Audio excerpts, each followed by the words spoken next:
Se hacen cada vez más vigorosas para levantar en alto las banderas democráticas y revolucionarias por las que luchamos.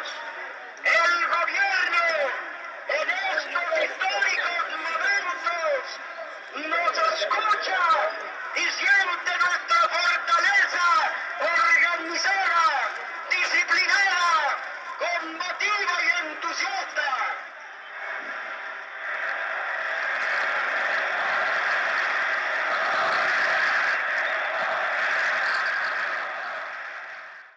Se ha llegado al libertinaje en el uso de todos los medios de expresión y difusión. Se ha disfrutado de amplísimas libertades y garantías para hacer manifestaciones, ordenadas en ciertos aspectos, pero contrarias al texto expreso del artículo 9 constitucional. Hemos sido tolerantes hasta excesos criticados, pero todo tiene un límite y no podemos...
Tlatelolco es un mal resultado, ¿no? Porque nunca pensamos que iban a masacrarnos, ¿no? Iban a hacer la masacre. El movimiento fue realmente un movimiento muy alegre, fue un movimiento de los 60s con la juventud adelante pidiendo más democracia en el país, ¿no? Y lo de Tlatelolco realmente fue el gran error del gobierno, porque si no hubiera pasado con un movimiento estudiantil, y ya porque no era la toma del poder que queríamos, tampoco queríamos modificar queríamos los avances democráticos que en ese momento estábamos pidiendo, y el gobierno contestó con una andanada de balas, ¿no? Nadie sabe exactamente cuántos muertos hubo en Tlatelolco. De repente dicen que no pasaron de 50. Algunos exageran y dicen que llegaron a 1000. En esta plaza quedaron más de 1000 cadáveres. Como a las 8 de la noche llegaron los camiones de reducciones del ejército a levantar los cadáveres, así los levantaban. Era horrible. Como a las 12 de la noche los soldados, los bomberos ya habían lavado la plaza.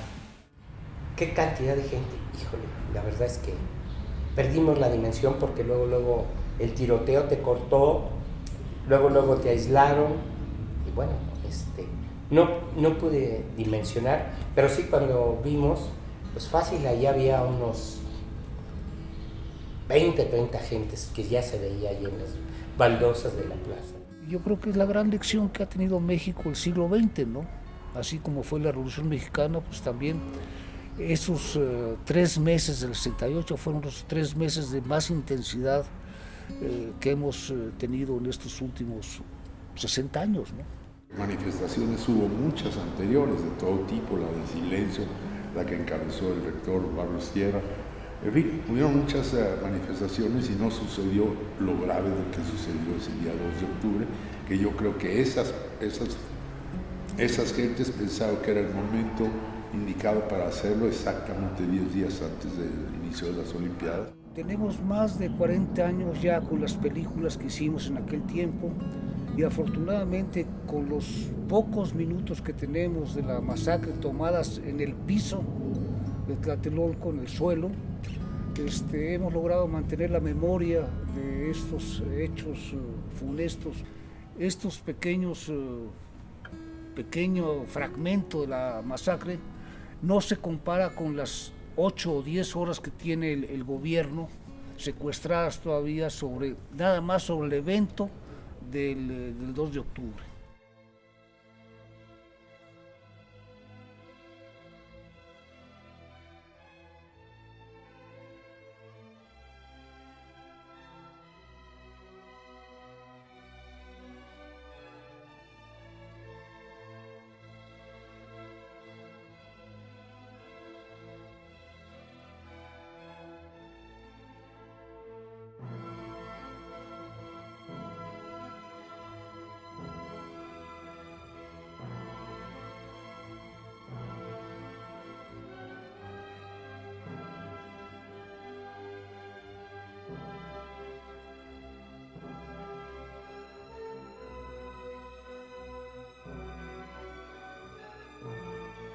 El 1 de octubre de 1968, el cineasta Servando González, director de películas como Yanco y Viento Negro, fue contratado por la suma de 20,000 pesos por el gobierno mexicano para filmar con 8 cámaras de 35 milímetros una manifestación que tendría lugar el 2 de octubre y que sería dispersada con mano dura por parte del ejército. El 2 de octubre de 1968, Servando González ya se encontraba desde las 7 de la mañana en el edificio de la Torre de Relaciones Exteriores, junto con su equipo de camarógrafos y asistentes, siendo recibido por José Salvador Gallástegui Contreras, entonces oficial mayor de la Cancillería, quien dijo tener órdenes de otorgar todas las facilidades para su trabajo de filmación. Durante varias horas, Servando González recorrió los diversos pisos de la torre, buscando ángulos estratégicos para realizar tomas de la Plaza de las Tres Culturas, decidiendo finalmente colocar sus equipos en los pisos 17 y 19 del edificio, desde donde tenía una vista privilegiada de toda la plaza en la que ya comenzaban a congregarse numerosos estudiantes. Aquel día se unieron a los diversos equipos de filmación dirigidos por Servando González los cinefotógrafos Ángel Bilbatúa, Alex Phillips y Cuauhtémoc García Pineda, alias El Matador. ¿Recuerda algún hecho histórico que lo haya impactado? Bueno, pues muchos. Uno de estos, como le platiqué yo, de que la Metro Goldwyn distribuyera una película mía, es uno de los hechos que no los puedo olvidar, ¿no? El otro terrible, ¿verdad?, es el de Tlatelolco, ¿verdad?, donde yo tuve 8 cámaras presenciando todos los problemas de Tlatelolco, ¿verdad? Desde muy temprana hora, de las 3 de la tarde, emplacé cámaras por todos lados. Yo vi el paracaídas, yo vi todos los muertos, yo vi todo el cine, está todo eso. ¿Usted sabía que Luis Echeverría mandó a un grupo de cineastas a que desde la Torre de Relaciones Exteriores filmaran lo que ocurría en la plaza? No, nunca supe. Eso sí no lo sabía. Sí supe que el gobierno estuvo atrás de toda la matanza, ¿no? Pero no de que hayan contratado a alguien para que grabara, no. Bueno, sé que hubo una masacre en esas fechas, pero pues no sabía que habían mandado a filmarlo. No sabía. Nunca había oído eso. Yo no sabía, pero... No, pues, qué tétrico. Eso no lo sabíamos. No sabíamos, y lo supimos posteriormente, fue que en efecto esta represión había sido filmada desde un alto piso de la Secretaría de Relaciones Exteriores y que posteriormente estuvo allí al frente de Servando González.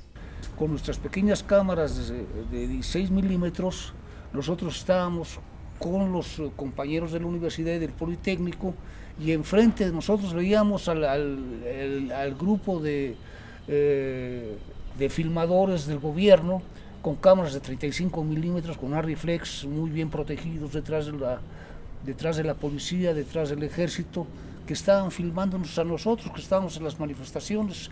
Esto fue estas filmaciones a cargo de Servando González, que era el que manejaba este equipo de criminales que se dedicaban al cine también. Ellos tenían absolutamente todo el registro lo tienen ellos, todo el registro desde el 26 de julio hasta el 2 de octubre. Echeverría viajaba siempre con equipos de cine, trabajaron con él grandes camarógrafos, Alexis Grivas, Rubén Gámez, Ariel Zúñiga, todos ellos trabajaban con él y viajaban con él en todas sus giras. Yo sí creo que él fue el responsable de contratar a Servando González y al equipo, a varios equipos de rodaje en 35 milímetros que colocó en diversos puntos de Tlatelolco. Usted sabe que en 1968 el entonces secretario de Gobernación Luis Echeverría mandó a un grupo de cineastas a que registraran lo ocurrido en la plaza de Tlatelolco. ¿A un grupo de cineastas qué? Él los mandó. Dice, yo soy, es decir, por mi misma época, él favoreció mucho las universidades públicas, ¿no? Yo trabajo en la UNAM, entonces él fue muy bueno para la UNAM porque le subió mucho el presupuesto, ¿no? Además él hizo cosas muy poco políticas, pero muy valiosas, ¿no? El drenaje profundo, el cambio de frecuencia. Entonces yo creo que es una persona que se le debería de recordar, pues no como se le recuerda, sino un poquito mejor, ¿eh? Sí. Inclusive controló la tendencia esa de los muchachos, pues en una forma que fue económica comparada con como fue en Argentina, en Chile o en Uruguay, ¿no? Realmente lo hizo bastante bien. Obviamente ilegal, ¿no? Pero sí sabía que se filmó eso en Tlatelolco, tenía conocimiento. Pues sí, no sabía que él lo había mandado, pero sí, pues hay muy buenos filmes, ¿no? ¿Qué cineasta puede decirse que tiene honor o tiene ética cuando hace un trabajo para los criminales que planearon la Matanza 68? ¿Qué ética puede tener? No tienen ética, ni tienen vergüenza, ni son verdaderamente unos seres despreciables, estas gentes que hicieron esta filmación, y sobre todo que se siguen defendiendo y todavía se sienten orgullosos de haber hecho esa filmación. Yo me los he encontrado también en Churubusco y con orgullo dicen, nosotros también estuvimos en Tlatelolco, no como tú que estabas abajo.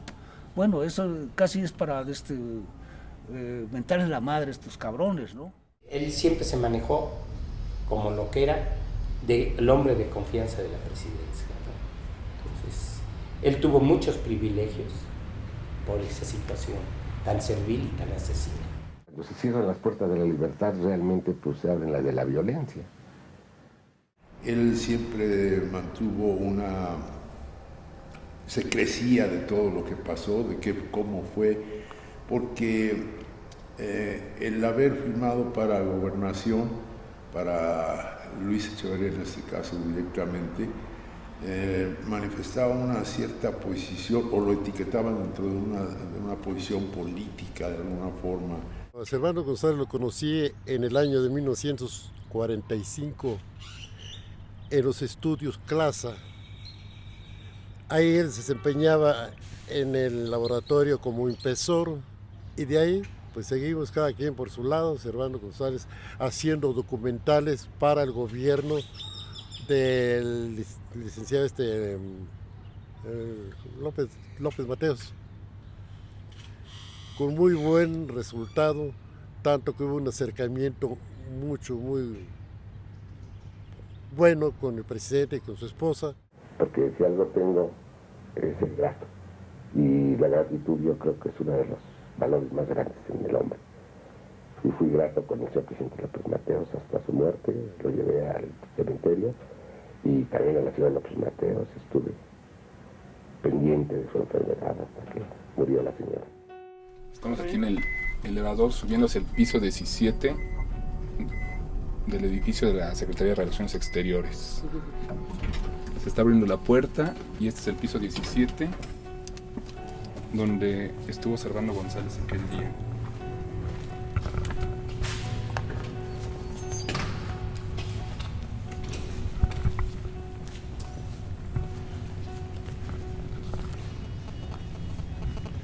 Pues ahora está totalmente remodelándose.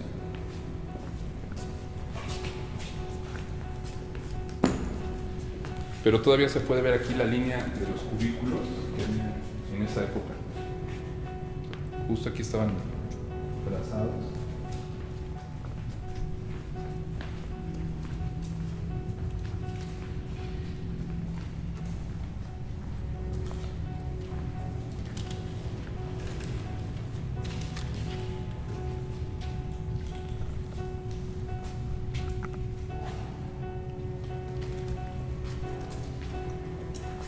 justo en esta parte estaba la dirección de protocolo. Esta era la oficina, el ventanal de la oficina de protocolo en 1968. De hecho, aquí podemos ver que está como seccionado. Era una oficina bastante amplia porque al parecer daba hasta allá. Y justo en este ventanal instala Servando una de sus cámaras, que vemos que da en una parte estratégica hacia la plaza y toma tanto donde estaba el Consejo General de Estudiantes y toma parte de la plaza. Él se decidió por este piso 17 y por el piso 19, que está más arriba. Curiosamente, como a eso de las 7:30 de la mañana, llega Cuauhtémoc García Pineda, otro fotógrafo, que él llega por orden de Ángel Bilbatúa. Todo el tiempo en el que se estuvieron instalando las cámaras y se realizó toda la filmación, estuvo acompañando a Servando González. Es un oficial misterioso que se apellidaba Yáñez. El oficial Yáñez está aquí en esta oficina del piso 17 acompañando a Servando González, y curiosamente él era la escolta personal de Luis Echeverría. Es decir, que hacía una escolta del secretario de Gobernación acompañando a un camarógrafo a montar sus cámaras y estarlo vigilando todo el tiempo. En punto de las 18 horas comenzaron los disparos. Los equipos instalados por Servando González y sus ayudantes ya habían comenzado a filmar desde mucho tiempo atrás. Durante los primeros 60 minutos, descritos por innumerables testigos como los más cruentos de la masacre de ese día, las 8 cámaras de Servando González no dejaron de captar con detalle todo lo ocurrido en la plaza. Estos canallitas de cineastas que filmaron desde los edificios de Tlatelolco, desde la torre de Relaciones, llevaban óptica especial, ¿no? Obviamente llevaban telefotos de 400 milímetros que podían acercarse tranquilamente a un objetivo que tenemos. Una persona que está a 300 metros, prácticamente le podemos hacer un close-up con un buen telefoto. Y esto fue lo que hicieron estos canallas, llevar el mejor equipo que tenía Churubusco al evento 68, pero además aquí también nos da pena, ¿no? Porque el equipo que llevó Servando era el mismo equipo que tenía Alberto Isaac para filmar las Olimpiadas. O sea, cuando se filman las Olimpiadas en México, tenían muy buen equipo y cámaras de alta velocidad también para poder filmar los eventos deportivos. Bueno, ese mismo equipo lo pide Servando González para llevarlo a Tlatelolco. Entonces vemos cómo el equipo que era para filmar el deporte en México y las Olimpiadas es llevado a Tlatelolco para filmar una masacre, ¿no? Eso es una canallada cinematográfica totalmente.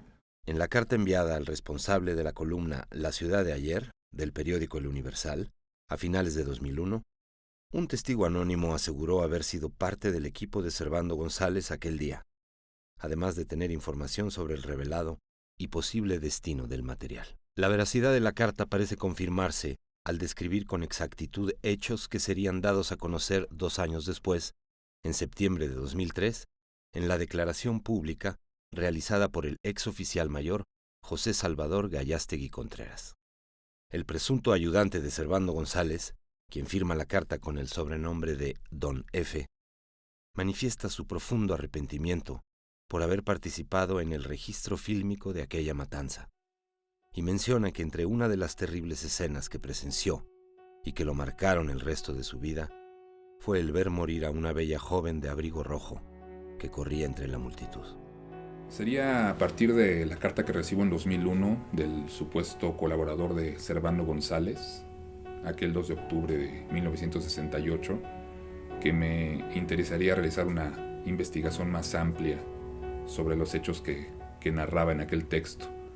Al principio me pareció un poco sospechosa la carta, realmente no la tomé muy en cuenta, hasta 2 años después, cuando José Salvador Gayástegui, entonces oficial mayor de la Cancillería, realizó algunas declaraciones públicas y confirmaba exactamente los mismos hechos que 2 años antes. El personaje que se identificaba con el nombre de Don Efe me narraba en aquel texto. En el periódico El Universal publiqué dentro de mi columna pues algunas de las narraciones que Don Efe me había platicado en sus textos, y sobre todo fue muy difundido entre el público el que se refería a una chica del abrigo rojo, una chica con abrigo rojo que estuvo aquel 2 de octubre en la Plaza de las Tres Culturas, y que Don Efe la recordaba con una gran tristeza, porque él fue testigo de cómo ella cayó muerta por una bala perdida en la plaza.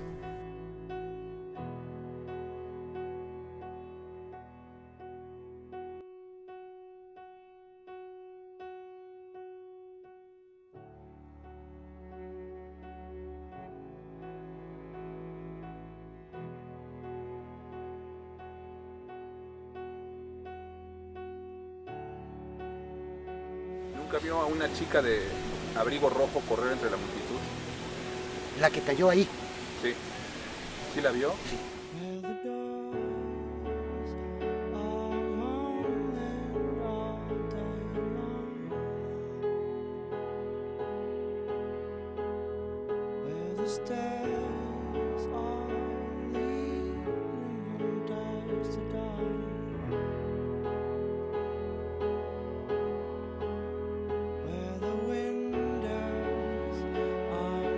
Ella es uno de los hombres que aparecen aquí.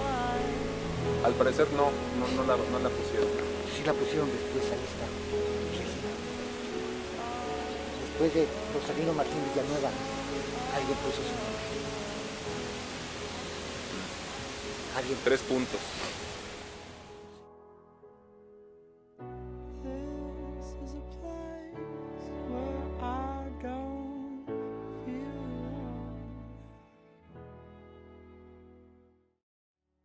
De acuerdo a declaraciones públicas de Manuel de la Cruz, carpintero que en ese entonces laboraba en la Torre de Relaciones Exteriores, después de Servando González y su equipo, ingresaron al edificio aproximadamente 30 granaderos, que se apostaron solo un piso arriba de donde se encontraba el cineasta y disparaban desde la misma posición privilegiada hacia la plaza. Pues aquí nos encontramos en la parte superior del edificio de Relaciones Exteriores, donde supuestamente se apostaron francotiradores. Este testimonio lo dijo Rubén Ochoa, que era jefe de mantenimiento en esa época, que dijo que había apostados entre 20 y 30 francotiradores en esta área, y lo cual lo refiere el testimonio de Manuel de la Cruz, quien era carpintero en esa época, era jefe de carpinteros de la Secretaría de Relaciones Exteriores, quien encontró varios agujeros de bala y vidrios rotos en esta área.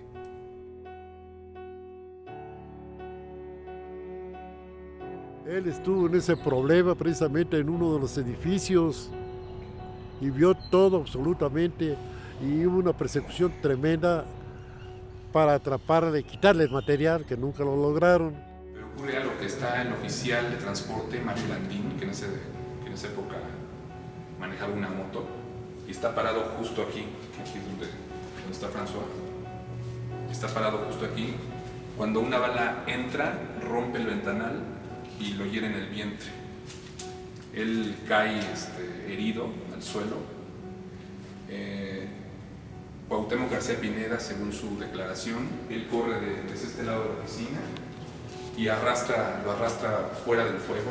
Yo me imagino, eso sí no estamos seguros, que parece este muro, porque es la zona más segura.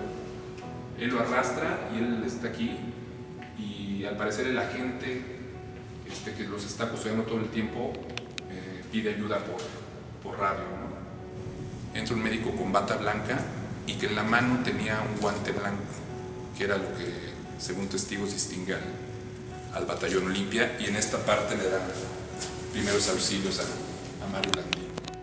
Que me dejaba impactado porque fue un cumpleaños de mi hija, Alicia, un 2 de octubre del 68.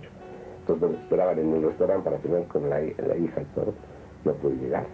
Yo salí de ahí a las 4 o 5 de la mañana porque no se podía salir a otra hora. Pero era demasiado fuerte para mí, muy fuerte. No entiendo cómo una gente sensible como es un artista puede prestarse a esas bajezas, ¿no? No es ni cine verité ni nada de eso. Era una matanza burda y seca porque no tenía ni la perspectiva de hacer un cine de arte o histórico. Pues, no, ahí quedó en eso. En una bodega para deleitarse el que lo planeó. Servando González tenía su propia moral, que era trabajar para el gobierno nada más. Entonces, es pues de las gentes que recibía mucho dinero del Estado mexicano, del gobierno mexicano.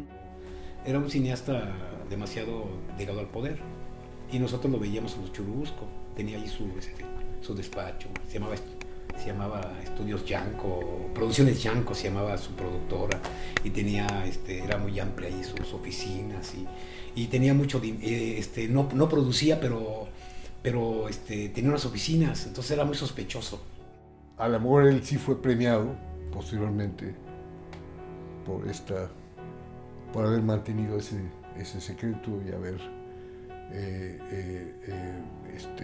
bueno, sabemos que hizo Viento Negro, y después yo tengo un recuerdo, pues, para mí como muy negativo, man, porque cuando yo empecé a hacer Cabeza de Vaca y la película estaba a punto de realizarse, me retiraron todo el dinero que estaba destinado para hacer esa película y se lo dieron a Servando González para hacer la segunda versión de Viento Negro, que ya no me acuerdo el último túnel, ya no sé cómo se llamaba, ¿no? Pero para mí fue una cosa terrible, ¿no? O sea, fue sí definitivamente una imposición del gobierno, porque había un funcionario que se llamaba Soto Izquierdo que estaba en cortometraje, en la dirección de cinematografía, y él retiró todos los fondos que debían de haberse destinado, por ejemplo, para Cabeza de Vaca, y se los dio a Servando González para hacer el último túnel. Obviamente esta era una orden que venía desde arriba. Él sacó un seguro de desempleo, digamos así, de alto nivel. El gobierno paga bien a los servidores, entre paréntesis, buenos y fieles a esas situaciones. Tenía una casa ahí a un lado de lo que es el Estadio Azteca. Una casa muy bonita, con alberca y todo. Vivió bien. Me di cuenta que Servando conservaba una amistad con Luis Echevarría y bueno, que se vio y se notó a través de toda su filmografía el apoyo que tuvo en todas sus películas en los años 60, que era cuando funcionaba como secretario de Gobernación Luis. Después de haber terminado su presidencia el licenciado Luis Echevarría, entonces sí volvieron a tener amistad Servando y Luis Echevarría, tanto que algunas veces me pidió hacer algunos trabajos para su promoción personal de licenciado Echevarría, y fuimos 2 o 3 veces a su casa a platicar con él. Nos recibía muy bien el licenciado. Lo que a lo mejor no le perdonan es el silencio sobre qué realmente es, sobre los rollos, qué pasó con los rollos, ¿no? Dónde están, y esta complicidad, por ejemplo, con El Secreto, con esta, ahora se ha convertido en una especie de leyenda, esos rollos, ¿no? Después de la primera hora, cuando los disparos comenzaron a hacerse menos frecuentes y numerosos cuerpos sin vida se encontraban tirados en la Plaza de las Tres Culturas, Servando González y su equipo siguieron grabando por varias horas los acontecimientos de ese día. Incluso durante la noche, cuando se encendieron reflectores y la única advertencia que recibieron fue la de no operar los equipos con cigarrillos encendidos, pues podían atraer las balas de francotiradores. ¿Llegó a ver ese material? Sí, claro. Recuerdo imágenes muy violentas. Terrible. Yo recuerdo una de las que me impactó más, porque no está, pero una de ellas, una de las señoras, se había metido a una tina de baño para salvar a sus hijos, para protegerlos. Las balas llegaron, no sé si de parte de los muchachos o de parte de alguien le tiró de balazo, desde lejos, porque atravesaba las paredes como si fueran papeles, ¿no? Y la mató a la señora esta, cayó encima de los hijos y con su propia sangre ahogó a los niños. Eso, pues, yo no pienso que a nadie no lo impacte y yo no puedo olvidarlo, ¿no? Y muchas cosas que pasaron en el campo número 1 y todo, porque no, a veces no quisiera ni recordarlo, ¿no?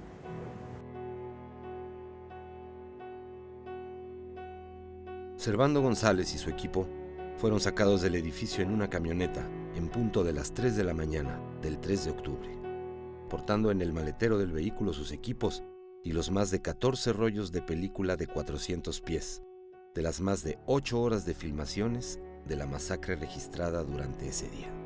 La camioneta llegó a los estudios Churubusco en punto de las 3 horas con 40 minutos, donde se descargó el material en el área de laboratorio, que por instrucciones de Servando González contaba con técnicos de guardia para llevar a cabo el revelado, mismo que comenzó a realizarse aproximadamente a las 4:50 horas de la madrugada, incluyendo los procesos de revelado del negativo e impresión del positivo, labor que requirió de numerosas pruebas preliminares impresas en película para llegar al resultado final.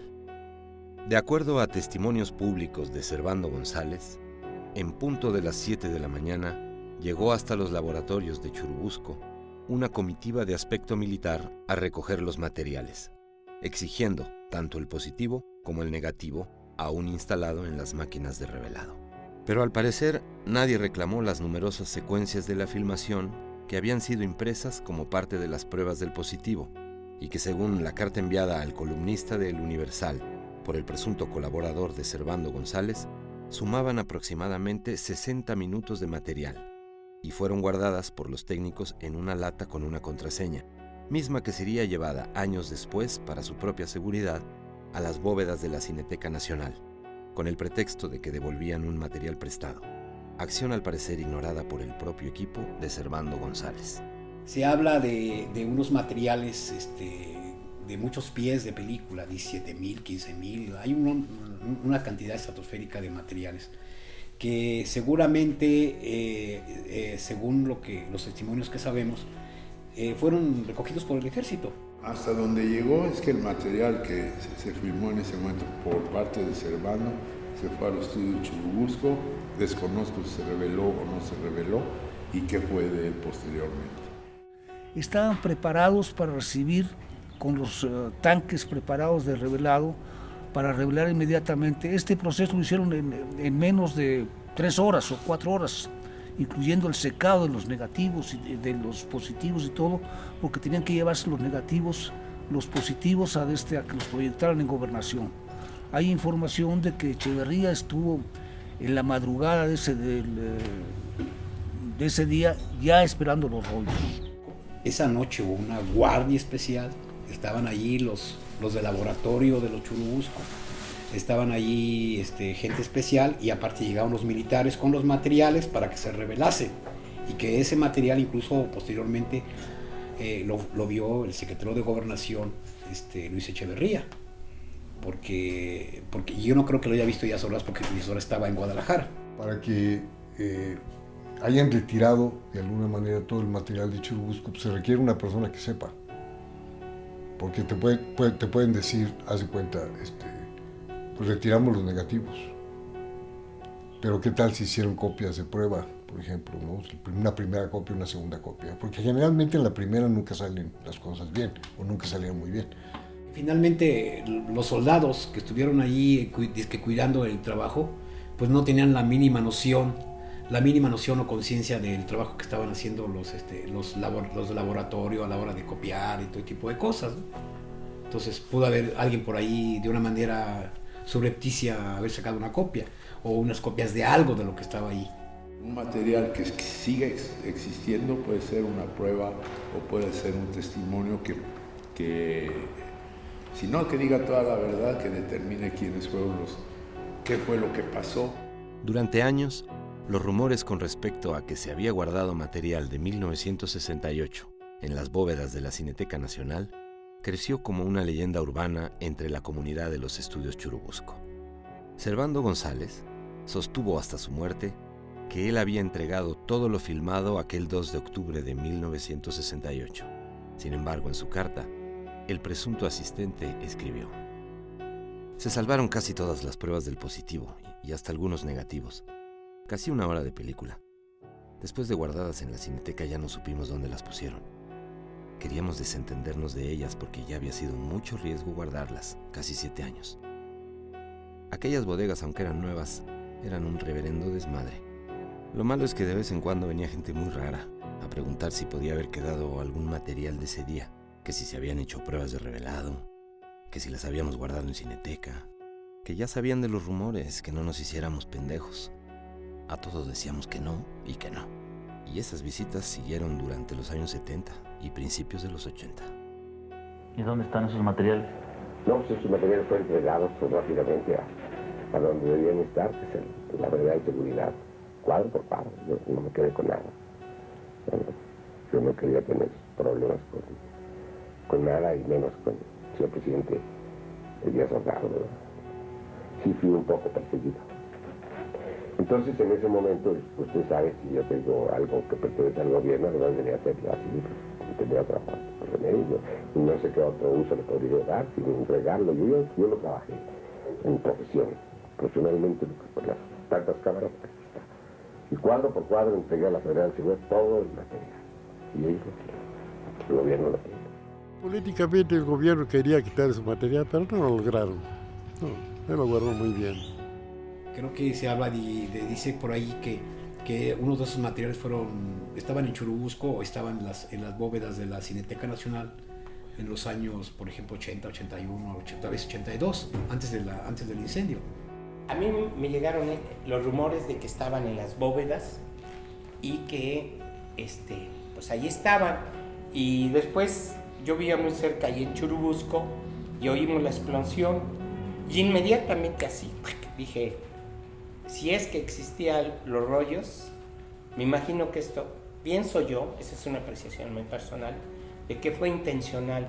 Si ese material existía y estaba dentro de esas bóvedas y se quemó junto con todo nuestro acervo fílmico, pues fue un día de gran celebración para muchas personas que quizá estaban preocupadas por la posible fuga de un material fílmico que podía traer muchas evidencias a futuro.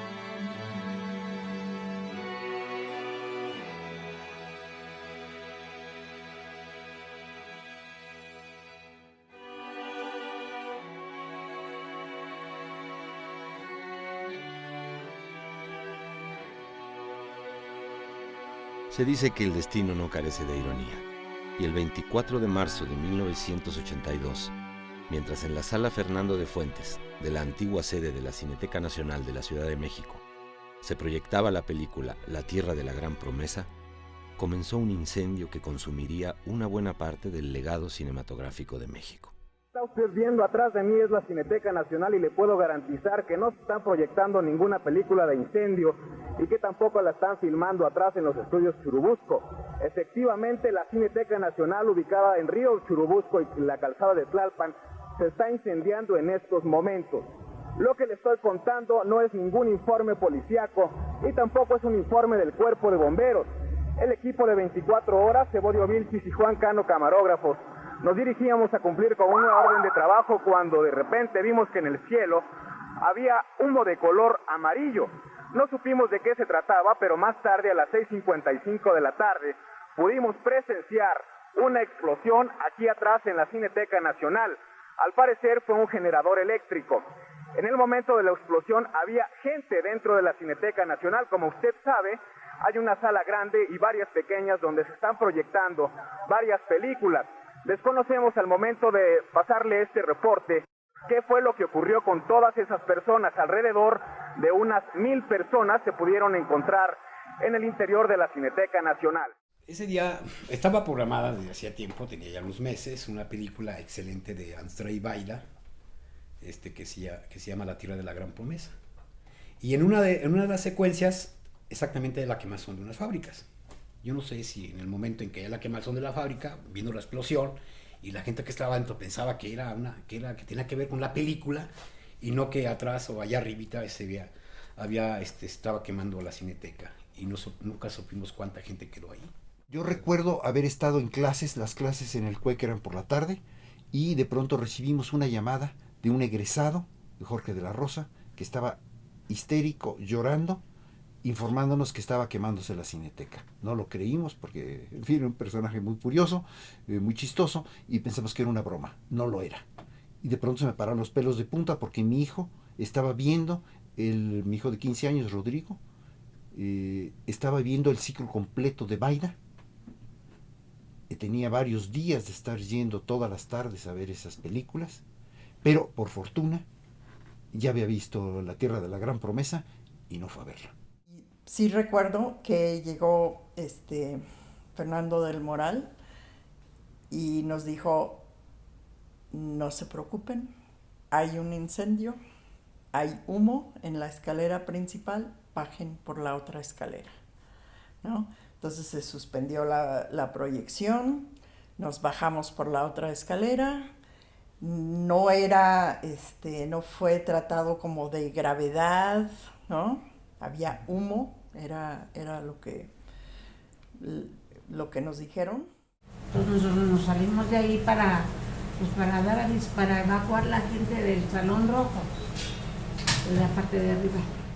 Aquel miércoles, en lo que parecía una tarde normal en el recinto, el humo comenzó a filtrarse por las salas de proyección y el público fue desalojado, al tiempo que se produjo una gran explosión que, según los testimonios, surgió desde atrás de la pantalla de la sala Fernando de Fuentes, seguida de otras más, cuyo número hasta la fecha es motivo de polémica.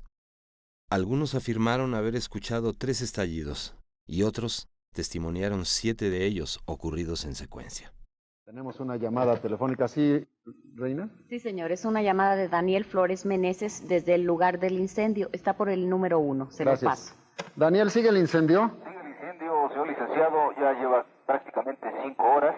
Se acaba de confirmar que 4 bomberos han muerto. Se trata del mayor Adolfo Solana del Cuerpo de Bomberos de Tlalpan, el señor Mariano González, el señor José Ramos y un señor de apellido Hernández. Los 4 pertenecen al Cuerpo de Bomberos. En estos momentos están participando todas las ambulancias del ISSSTE, del Seguro Social, de rescate de la Cruz Roja. No hay agua suficiente, ya se dio el aviso a todas las delegaciones políticas para que manden tanques y bombas para continuar con el ataque a este incendio que todavía está esperándose, ya que puede haber una explosión de un gas estacionario que estaba dentro de la Cineteca y de unos tanques de diésel también que están esperando que estallen, según los expertos que están combatiendo el incendio en estos momentos, señor, que ya dura prácticamente 5 horas.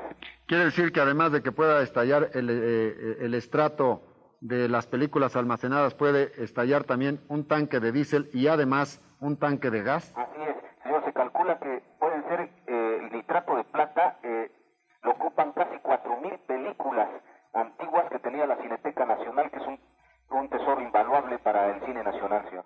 Llegaron los bomberos y se metieron a las bóvedas y empezó a salir un humo amarillo horrible y lo vimos y dijimos: esto no debe de ser sano, no queremos estar en el humo amarillo. Entonces nos fuimos caminando al lado del edificio para alejarnos del humo y ahí fue donde hubo una explosión. Yo lo que recuerdo, traía mi libreta en la que hacía mis apuntes y me tapé la nuca con la libreta cuando fue la explosión y quedé totalmente blanca, cubierta de polvo, de cemento. Yo vivía del otro lado de Tlalpan, y en la calle de Monrovia, pero entonces empezamos a escuchar por el radio que se había incendiado la Cineteca, ¿no? Entonces nosotros teníamos una amiga viviendo cerca, pero nos subimos a la azotea y sí se veía la quemazón. Hubo varias explosiones, esa fue la primera, hubo varias más. Yo me fui caminando hacia donde estaba mi coche. Cuando iba por el estacionamiento del público, había coches con los vidrios volados, o sea, el parabrisas. La fuerza de la explosión voló parabrisas y cosas. Y yo llegué al CCC, cuando pasé por mi coche, había una marca de una mano ensangrentada en mi coche. Alguien trató de meterse a mi coche a protegerse. Yo trabajaba junto cruzando Tlalpan, ahí a un ladito de la Cineteca, en lo que era, o es todavía la Casa Cuna, y a un lado había un anexo a este mismo lugar que era una dirección de desarrollo comunitario. Yo trabajaba ahí. Casi a la hora de salir de la oficina, escuchamos una gran explosión, tremenda explosión, porque además los vidrios empezaron a cimbrarse, se cayeron muchos cristales de las oficinas y sobre todo de la Casa Cuna. Había niños que sí tenían pequeñas heridas, cortaduras por los vidrios, que los cristales que cayeron, pues sí sufrieron lesiones. Durante más de 15 horas, el incendio consumió gran parte de las bóvedas y del recinto inaugurado por Luis Echeverría en 1974, y que curiosamente desde 1977 formaba parte de la Federación Internacional de Archivos Fílmicos, la FIAF, sin que contara con una infraestructura adecuada para la preservación de las películas que almacenaba. Se había pedido y pagado la asesoría de alguien de la federación, que era Sam Kula. Él es no sé si viva todavía, él es un canadiense que vino a aconsejar cómo debía de conformarse la Cineteca, a dar el visto bueno en varios aspectos. Lo que no dijo Sam Kula, y creo yo que debió decir, es que no se debía tener todo en un solo edificio. Cometió un error muy grave, que tenían los negativos junto con las copias, se quemó todo. O sea, no quedó ni una cosa ni la otra. Eso fue un error terrible, garrafal. A mí me tocó estar en el congreso de la FIAF que se hizo, ya no recuerdo el año, pero fue posterior, por supuesto, a la quema, el incendio de la Cineteca, que fue en Huastepec. Nos sentaron en banquillos los decosados para decirnos esto y esto y esto y esto y esto. No debíamos tener toda la colección, todas las películas en un mismo lugar. Poner todos los huevos en una sola canasta es arriesgar el todo, ¿no? Y ese fue un gran error que se cometió desde que se inició la Cineteca, y que ni siquiera un asesor con el prestigio de Sam Kula hizo ver ese problema, ¿no? En el momento que se hace la Cineteca, digamos, tenía una serie de errores. ¿Por qué? Porque estaba metido en un edificio que no era para eso, era un foro. Una de las partes del foro se hizo las salas Fernando del Fuentes y la otra se construyeron las oficinas. Pero tú los veías por fuera y era un foro. Aunque en un principio los rumores apuntaban a un número desconocido de víctimas, las cifras oficiales fueron cambiando con el paso de las horas, reportando finalmente los decesos de los trabajadores de la Cineteca, Taide Gómez Cuevas y José Mercedes Castillo Cervantes, así como el bombero Venustiano González Nieto. Con respecto a desaparecidos o heridos, nunca se conoció una cifra final. Ellos, en el momento en que fue que ya empezaba lo de la quemazón, no escucharon ni se fueron a hacer la limpieza no escucharon la evacuación de la gente, porque uno de los que están ahora compañeros de que se llama Eduardo Cinta fue el que fue a dar el conato de incendio en las bóvedas. Pero yo creo que ellos no escucharon y se subieron a hacer la limpieza. ¿Usted la conoció a ella? Sí. ¿Cómo era ella? Mira, ya era una persona mayor. Eran personas de limpieza, pero contratadas de otra compañía. Igual el señor Pepito. Señor, los datos que usted nos daba era parecer que hay algunas personas atrapadas. Calculamos nosotros 20 personas aproximadamente, que es el reporte del último boletero que se sacó, que nosotros calculamos que debe de haber algunas personas más, no le puedo precisar el dato. ¿Cuántas personas han sacado hasta ahorita, señor? 3, señor, 3. ¿Con vida? No, dos politraumatizados, 1 con vida. 5 personas murieron y 16 resultaron gravemente heridas al registrarse una explosión e incendio en la bóveda de películas de la Cineteca Nacional de Río Churubusco y Viaducto Tlalpan. Se acaba de confirmar que 4 bomberos han muerto. Hasta el momento, el saldo trágico oficial es de 5 muertos, 45 heridos y pérdidas materiales incalculables. Han sido rescatados 2 cuerpos, el de un hombre totalmente carbonizado e irreconocible y el de una mujer de 30 a 35 años de edad. Y se da como muerto al desaparecido capitán de bomberos, Venustiano González Nieto. Resultaron heridos 6 bomberos, de los cuales Mario Cortines Martínez y Ranulfo Martínez Alleca están graves. También 37 heridos leves fueron atendidos en la Cruz Roja, Hospital de Joco y Clínica 32 del Seguro Social. Me dijeron los rescatistas que estaban ahí que habían muerto 22 personas. Oficialmente solo se habla de 3 personas. Sí, lo sé. Lo sé. Eso fue lo que estaban ahí buscando en escombros y, ¿no? Ellos me dijeron 22 muertos.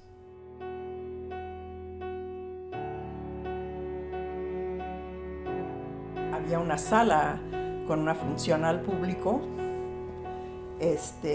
No habían salido cuando fue la primera explosión. Me han dicho que la pantalla explotó para adentro. La bóveda del nitrato no estaba en la pantalla de la sala, o sea, estaba en otro lado.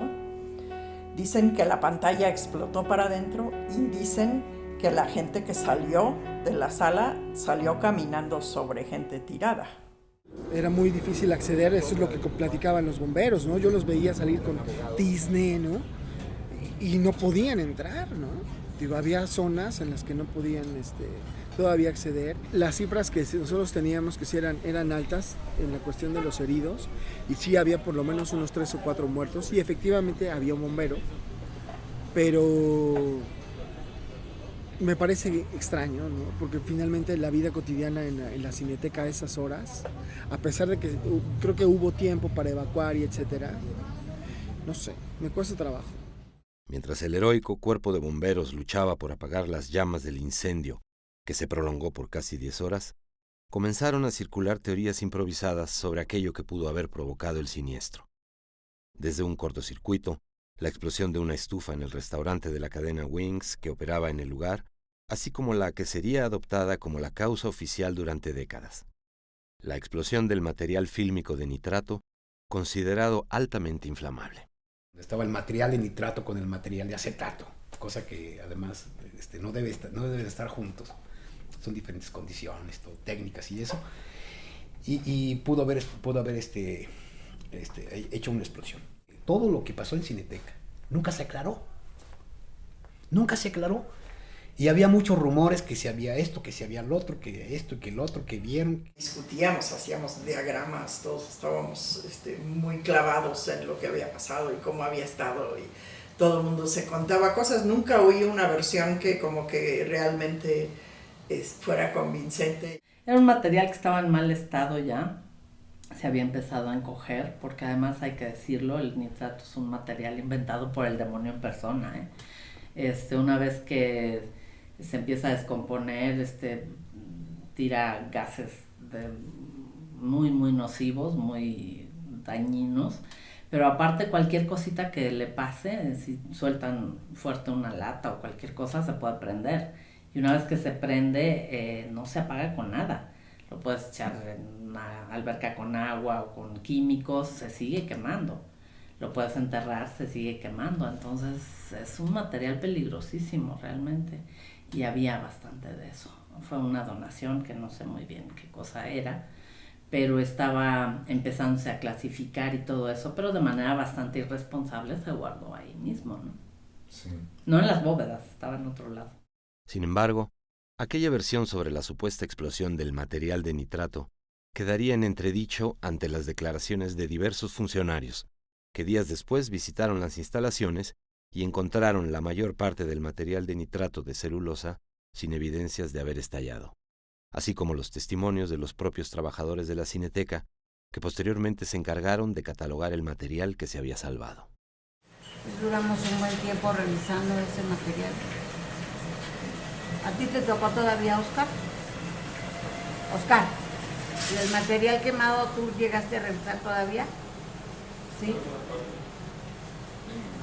Había mucho, pero sí estaba como encogido. Sobre todo el de nitrato. El de nitrato sí se llegó a lastimar mucho. Como que se emputó. No se alcanzó a quemar, pero sí se emputó un poco. Pues se pegaron con el calor de la lumbre. ¿Y quedó poco material de esa? Pues sí, había bastantito. Dicen que no fue explosión de nitrato, ¿no? Y que el nitrato no hubiera hecho humo antes. Al visitar el lugar de los hechos, Margarita López Portillo, hermana del presidente José López Portillo y directora de Radio, Televisión y Cinematografía, afirmó ante los medios de comunicación que ella había advertido que la Cineteca era una bomba de tiempo y que había pedido más presupuesto para aislar las bóvedas que contenían el nitrato. Nos apena molestarle en estas circunstancias, pero ¿conoce usted ya alguno de los pormenores del porqué de este incendio? No lo conozco y exijo que se haga una investigación muy severa, señor.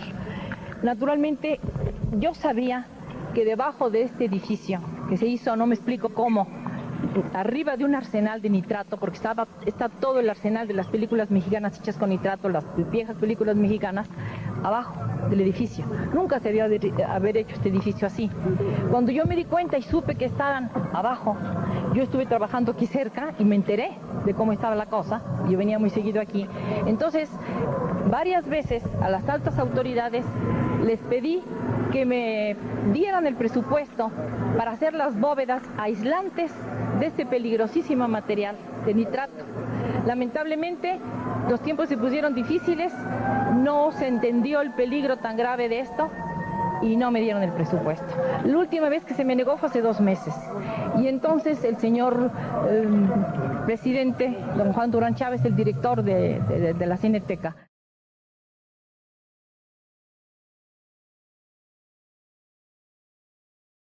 habíamos decidido que seguramente tendríamos que sacar a toda la gente, ya que no nos daban esto, porque había un peligro de que ocurriera lo que ocurrió ahora, ¿verdad? ¿Puede haber algún responsable de esta tragedia que Yo no puedo pudo ser ocurrir? responsable a nadie. Lo único que lamento son los heridos y espero que no haya muertos, porque para mí es un caso muy doloroso, terrible. Yo sabía, como le digo, el peligro que había, así es que para mí es doblemente doloroso, porque se pudo evitar. Fue la muy, muy nociva rúbrica de la gestión de Margarita López Portillo, que en todos los sentidos fue atroz, terrible, y esta quemazón de la Cineteca pues también es culpa suya, porque ciertamente, aunque ella no haya estado físicamente ahí, la irresponsabilidad de los funcionarios que en ese entonces tenían a su cargo la Cineteca, sí hubo hechos irresponsables, y aparte, bueno, pues finalmente a ella fue a la que se le quemó en las manos la Cineteca, ¿no? El incendio fue por una estupidez de la Margarita López Portillo, que todavía lamentamos porque se quemaron muchas películas que eran únicas en el mundo. En primer lugar, pues yo creo que allí fallaron pues la directora de RTC, en este caso Margarita López Portillo, también conocida como la pésima musa. Y es el problema que en México en el poder, el problema de tener a los hermanitos o a la cuñadita o no sé qué, junto contigo gobernando un país o estando en puestos públicos que son muy importantes. Lo que me enteré después por la noche, por supuesto, eran las declaraciones de Margarita López Portillo, que aprovechó la ocasión para atacar a Hacienda y pedir más dinero, porque según ella habían estallado las bóvedas de conservación de películas y que no le habían dado el dinero que ella había pedido. ¿Sí? Ahí nos quedamos, ella cargó con toda la culpa, en el suplemento de siempre. Yo escribí un artículo, me lo prohibieron, por supuesto, le bajaron el tono y terminó en la nada.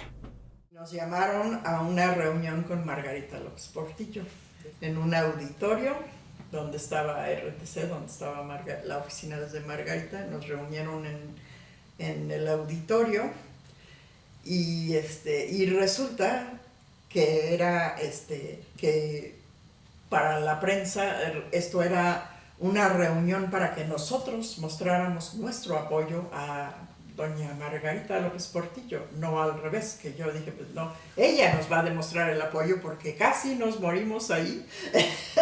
Pues no fue así. Me pareció sumamente desconcertante esa reunión. Cuando salimos de la entrevista, el cuate que me había mandado llamar todo, textual me dijo, pendejo, ¿sabes lo que le dijiste a la hermana del presidente? Porque yo sí, toda mi rabia, todo mi rencor lo solté.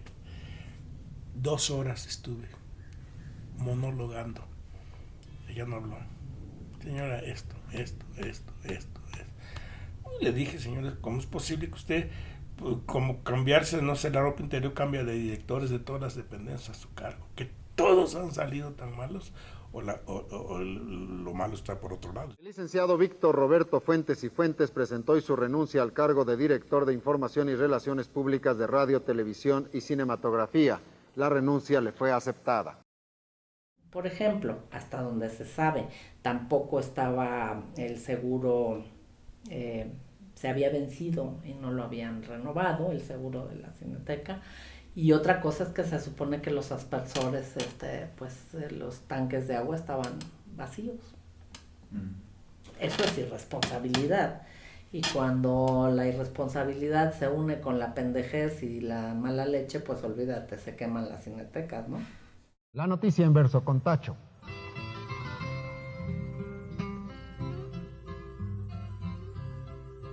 Hay una mala noticia, que a platicárselas vine. Se quemó la Cineteca con muchas obras de cine. No se saben los motivos. Nadie ha dado explicaciones. Las llamas han devorado muchas cineproducciones. Obras de arte muy valiosas hay en el infierno aquel. Hay de Fernando de Fuentes y hasta de don Luis Buñuel. Películas que en la historia un buen lugar alcanzaron. Nadie se acordaba de ellas hasta ahora que se quemaron. Recuerdo una buena cinta. ¿Por quién doblan las campanas? Por el material perdido y varias vidas humanas. Pues esta noche ni la rima es buena, Tacho, ni la rima es buena. De los materiales se habló de una pérdida del 90% del acervo fílmico, aún con los resguardos que afortunadamente se encontraban en la Filmoteca de la UNAM. Se manejaron cifras que iban de los 4,000 rollos de película quemados a otros que aseguraban que sobrepasaban los 10,000, lo cual fue suficiente para que el nombre de México quedara registrado de forma ignominiosa en el récord internacional de Guinness como el país que mayor número de acervo cinematográfico había perdido en un solo día.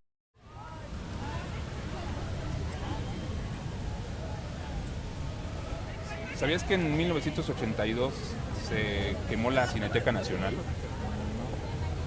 No sabía. No sabía. Bueno, no recuerdo. Pues yo la verdad no me acuerdo. No, ni en cuenta.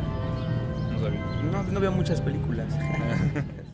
Contrario a las declaraciones de diversos funcionarios que posteriormente trataron de minimizar la importancia del acervo quemado, afirmando que la pérdida era relativa y que se trataba en su mayor parte de copias, diversos cineastas, investigadores y especialistas que alguna vez hurgaron en aquellos archivos fílmicos respaldan la versión de que había joyas fílmicas y copias únicas, no solo de México, sino de otros países, muchas de ellas sin catalogar y que entre la comunidad cinematográfica convertían a la Cineteca Nacional en la Biblioteca de Alejandría del cine internacional. Esta mañana, el licenciado Rubén Treviño Castillo, director general de los estudios Churubusco, dijo que la pérdida de la Cineteca es relativa, ya que en otra área de los estudios están los films originales y copias de la mayoría de las películas antiguas. Para 24 horas reportó Guillermo Herrera. Se quemaron joyas en la quema de esa Cineteca, todo el archivo de calles, probablemente el archivo de Obregón, digo, materiales invaluables para la historia de este país. Era el acervo principal depositario de toda la tradición cinematográfica, etcétera, etcétera, estaba en la Cineteca. Y la Filmoteca ahora es muy importante porque fue lo que quedó, pero lo que realmente contenía el acervo. Se quemaron los dibujos de Einstein, ¿te acuerdas que hay una colección de dibujos increíbles, mano? De ahí. A lo mejor obras de Diego Rivera, que había ahí dibujos, etcétera. Y bueno, y sobre todo la gran pérdida fue todo el acervo cinematográfico del país, mano, que era increíble, que todavía ni siquiera estaba catalogado. Un día estábamos revisando algunos anaqueles y encontramos unos rollos en 16 milímetros que no tenían, no estaban identificados, no sabíamos muy bien de dónde habían aparecido. Resultó que era una copia completita, hermosísima de Nosferatu, ¿no? Una cosa, nos pusimos a revisarla y era fantástica. En ese entonces yo nunca había visto una copia tan bonita de Nosferatu. Y luego ya se descubrió pues que había llegado de Alemania, etcétera, etcétera. Los mismas gentes de la Cineteca no sabían qué es lo que había ahí. Te voy a poner un ejemplo. Cuando hice yo El Niño Fidencio, tuve una llamada. Cuando estaba editando yo la película, había un material inédito del Niño Fidencio. En un noticiero de la Fox News, un material invaluable. Y yo tuve la oportunidad y la gran suerte de incorporar ese material a la película.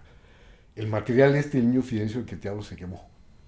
Si no hubiera sido porque yo lo meto en mi película y yo lo incorporo en mi película, se hubiera perdido para siempre.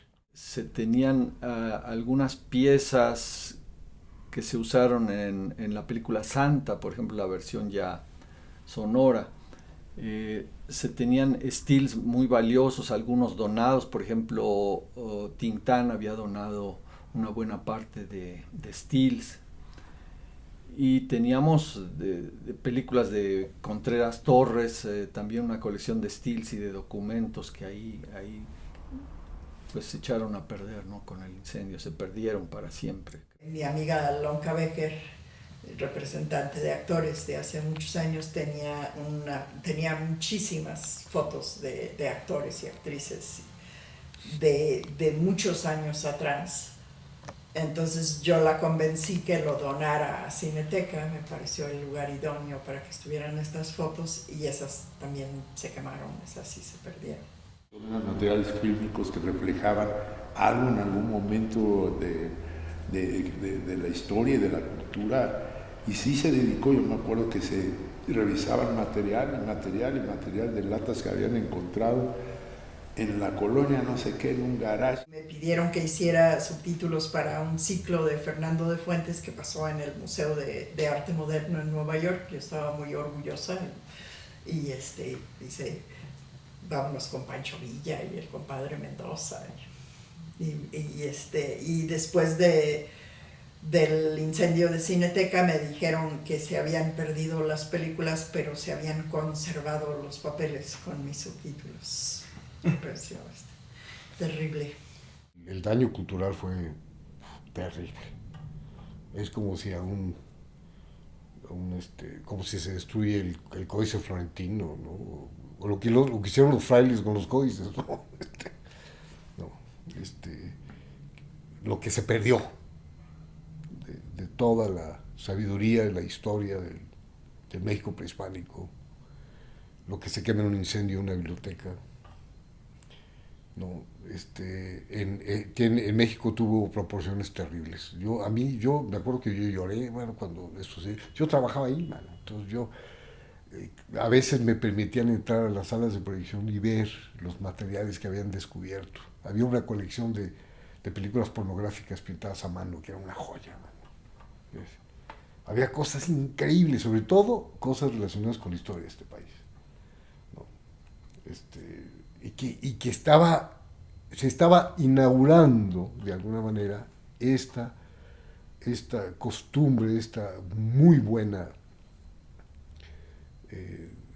idea, ¿no? De catalogar, de preservar. Imagínate qué cosa más terrible, qué paradoja más espantosa, que un edificio de una institución que está encargada de preservar el cine mexicano acaba destruyendo todo el acervo que tiene el país en cuanto a cinematografía.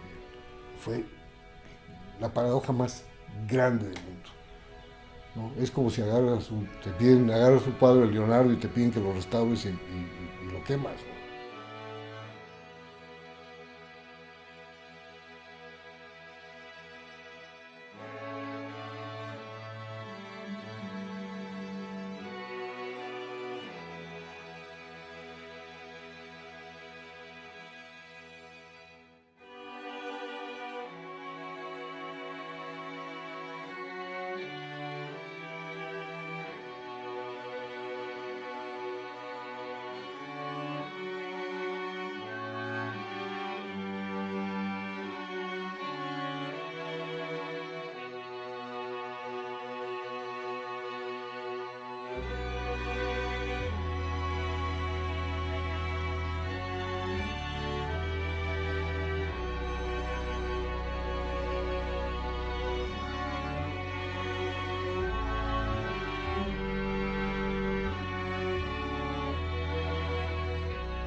Esta mañana, peritos del Departamento del Distrito Federal informaron que la Cineteca Nacional será demolida después de remover los escombros y de rescatar las más posibles víctimas.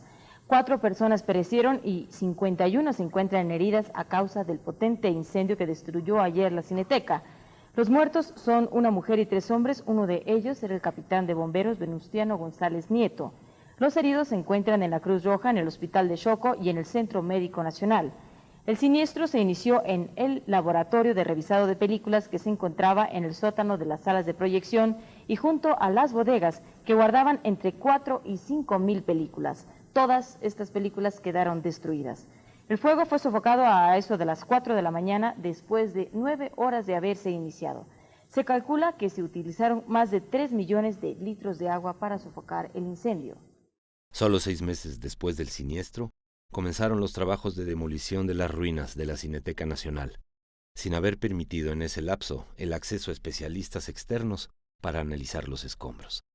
Con solo un peritaje llevado a cabo 20 días después del incendio por 2 enviados oficiales, Carlos de Navia y Juan Aimes Couche, se dio luz verde a la demolición. ¿Te pareció sospechoso que la Cineteca se demoliera con tanta rapidez? Sí.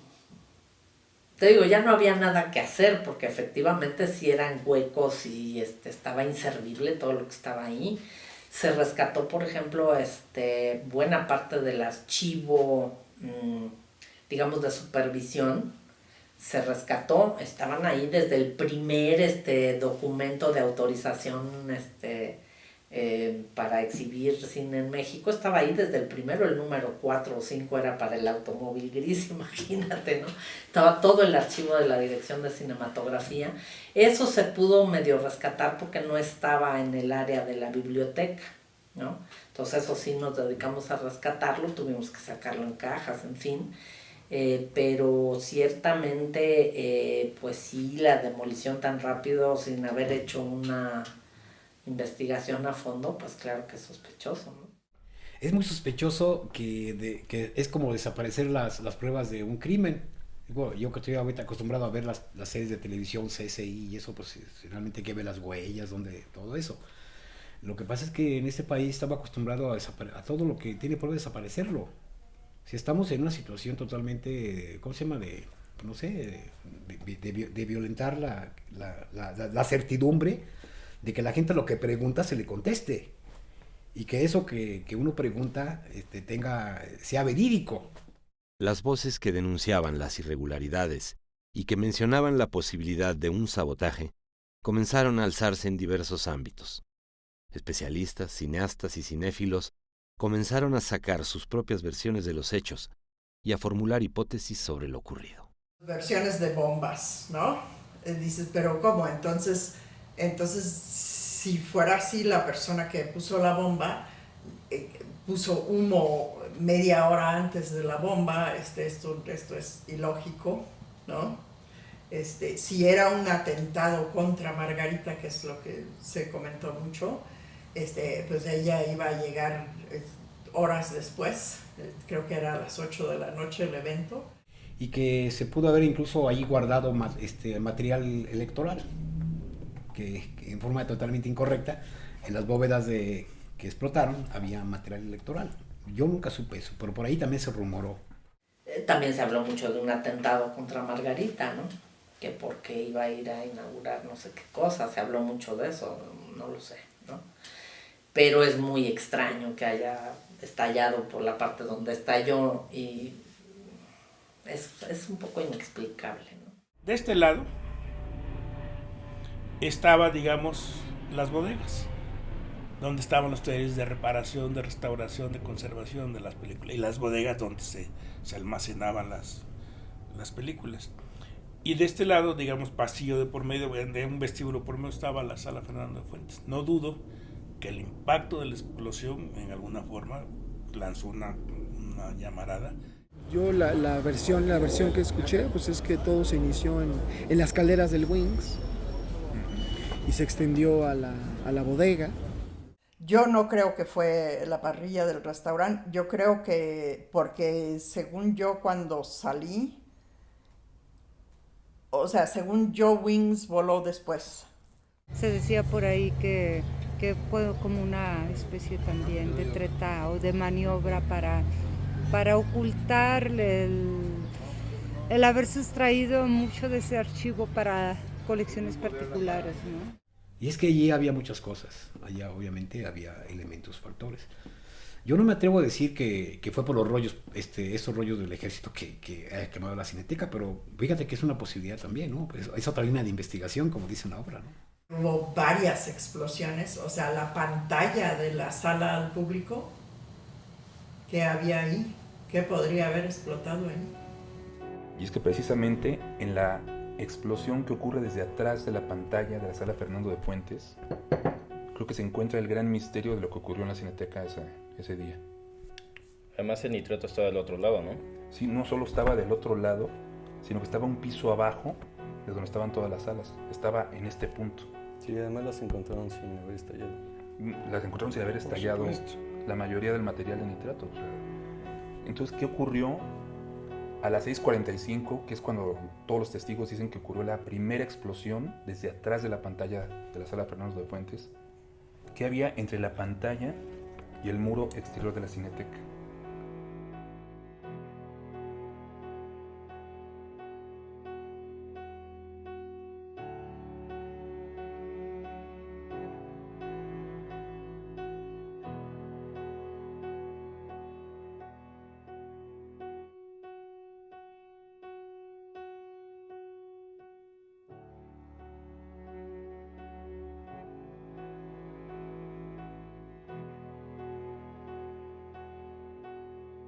Esto convirtió, por supuesto, en una obsesión para mí, porque yo hacía cantidad de investigación en la biblioteca de la Cineteca Nacional, exactamente enfrente a un lado de la Fernando de Fuentes, que es la que se incendió.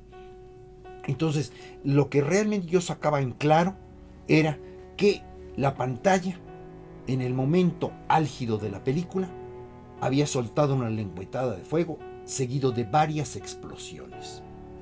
todos los testigos presenciales coincidían exactamente en ese punto. Incluso había alguien que hizo una descripción que me pareció muy plástica, que en el momento en que se están incendiando las habitaciones de los proletarios en una represión, en el momento de los cañonazos, en fin, tal parece que era un efecto especial el que se había logrado con el estallido y la lengüetada de fuego que salía desde la pantalla de la Fernando de Fuentes. Por supuesto, la clave, creo que en ese momento, y hoy estoy totalmente seguro, la clave es qué había detrás de la pantalla de la sala Fernando de Fuentes. Lo que existía era un gigantesco closet que, según la descripción textual, era de pared a pared, y que seguramente de ahí había salido el fuego. ¿Por qué? No lo sabíamos.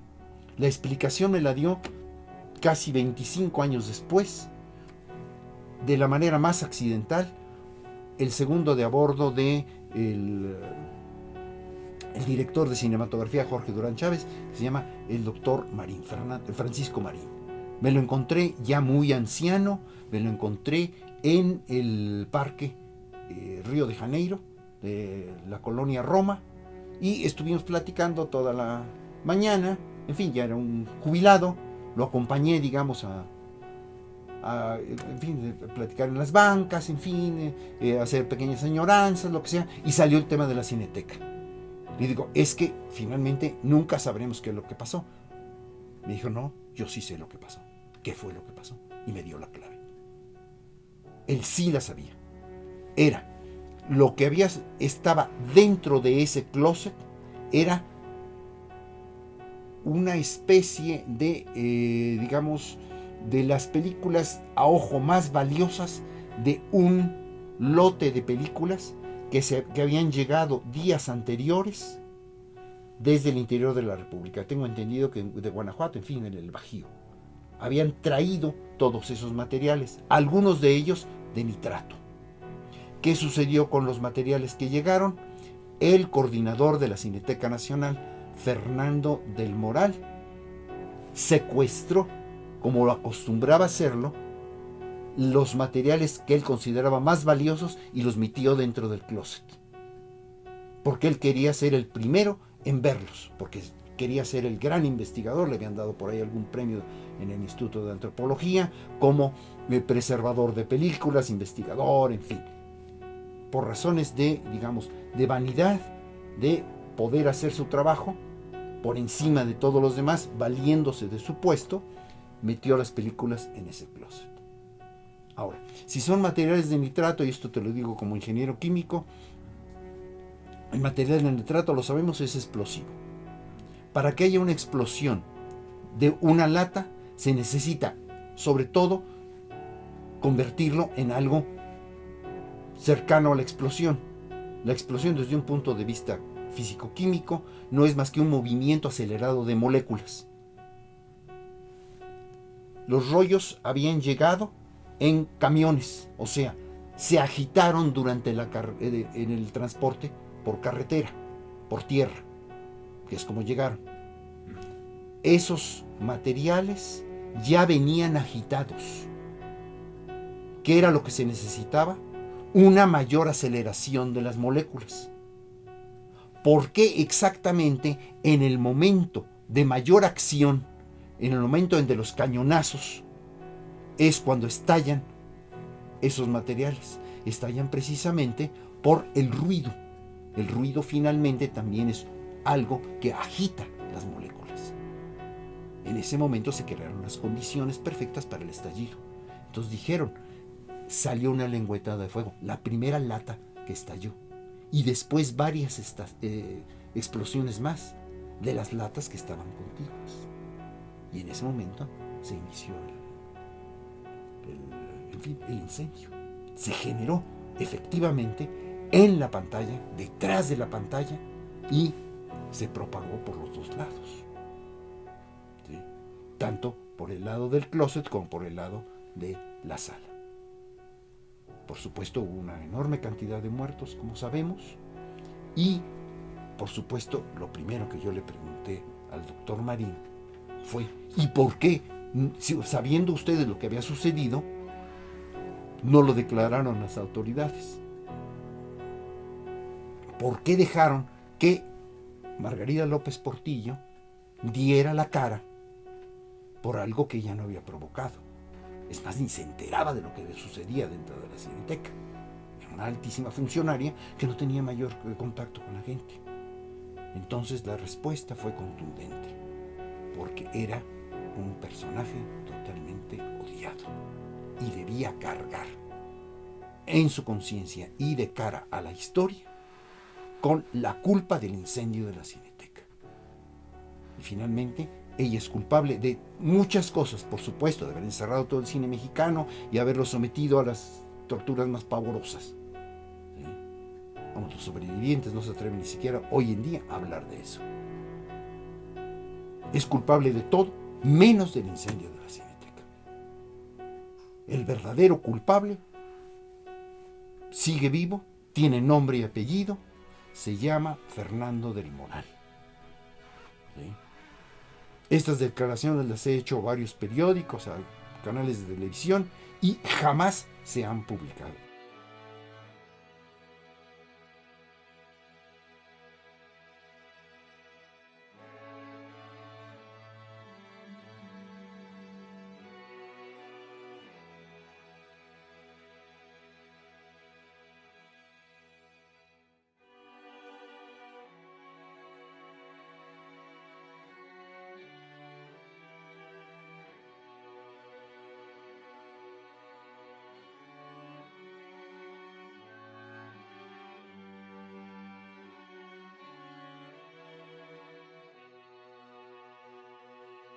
De los rollos perdidos, los filmados por Servando González en Tlatelolco en 1968, así como los miles quemados en el incendio de la Cineteca Nacional, no se habló más en años posteriores, velados en la memoria por las crisis económicas y problemáticas sociales que vivió el país.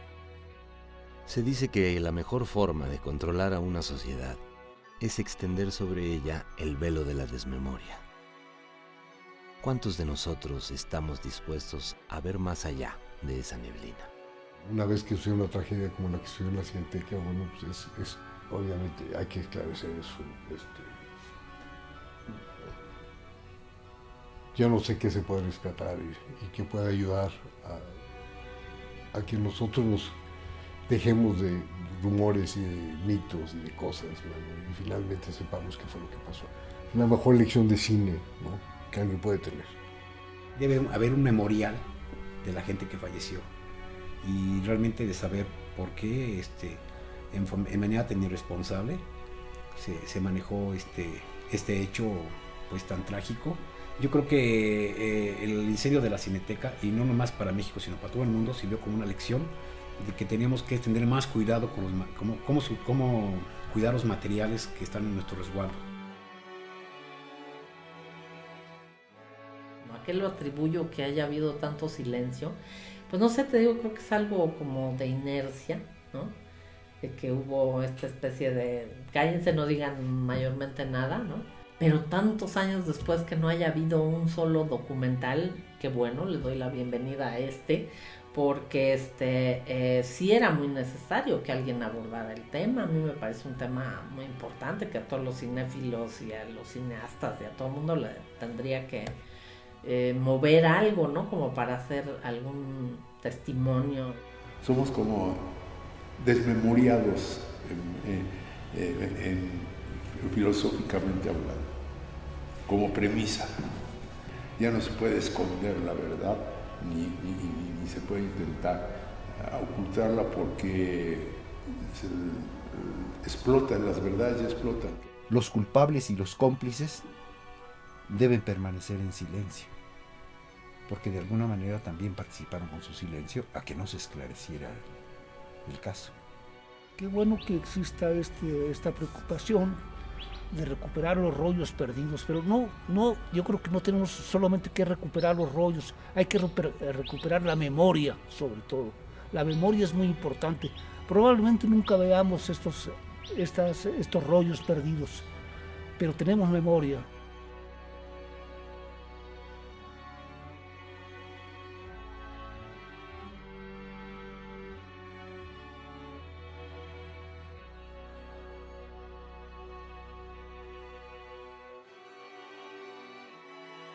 Y no es un problema de memoria, es un problema de justicia. Y el homicidio, tengo entendido, que no prescribe.